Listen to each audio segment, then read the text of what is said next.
હકીકતે મેં પહેલા દિવસે પોસ્ટ જોઈ અને મેં સ્ટોરી મૂકી તે એવું નથી કે આ ભંગાર બોયલોને કીર્તિ પટેલ સપોર્ટ આપે છો. પહેલા જ દિવસે જ્યારે પણ મેં જોયું ને કે ભાઈ આવી રીતના થયું છે અને હકીકતે આવું વસ્તુ ના બનવી જોઈએ, કેમ કે મને જ્યારે સુધી ખબર છે ને ત્યાં સુધી મેં મારા ફેમિલીએ, મારી બહેનોએ, બધાએ વિક્રમ ઠાકોરના મૂવીઓ અમે જોયા છે. અને ભાઈ કેટલા મહિના સુધી એમના મૂવી થિયેટરમાં ચાલતા. જોકે વિક્રમ ઠાકોરે પોતાના એક માટે અવાજ નથી ઉપાડ્યો, પણ એમને એમના અવાજ થકી એવા હરેક કલાકારોને જેને નથી બોલાવ્યા ને એના માટે પણ અવાજ ઉપાડ્યો છે.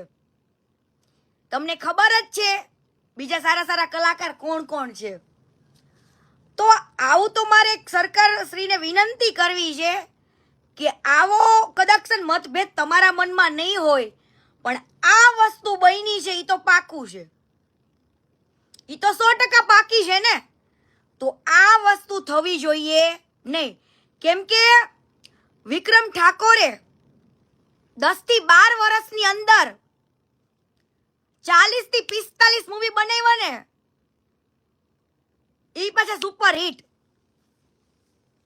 અને સારા સારા ફેમિલીમાં એ મૂવી જોવી શકે ને એવા એક સાંસ્કૃતિક મૂવીઓ હતા એમના, એક અંદરથી એક શીખ મળે ને એવા મૂવીઓ છે.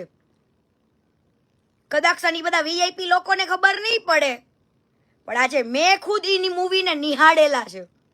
અને એટલા માટે મને ક્યાંક ને ક્યાંક એવું લાગે કે જ્યારે ગુજરાતી ઇન્ડસ્ટ્રીઝ સાવ પડી ભાંગી હતી ને ત્યાર વખતે જોરો હવાસમાં એક જ નામ ગાજતું હતું વિક્રમ ઠાકોરનું, એક જ નામ ગાજતું હતું ગુજરાતી ઇન્ડસ્ટ્રીઝની અંદર જ્યારે બીજા બધા ખોવાઈ ગયા હતા ત્યારે.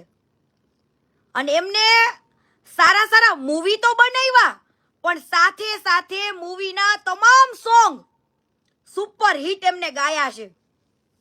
અને આજે વાલા એની કદર ના થાય એટલે એની કલા ઉપર કોઈ વ્યક્તિએ લાફો માર્યો હોય ને એવું ફીલ થાય. ભલામણ અહીંયા વાગે, અહીંયા ક્યાં વાગે?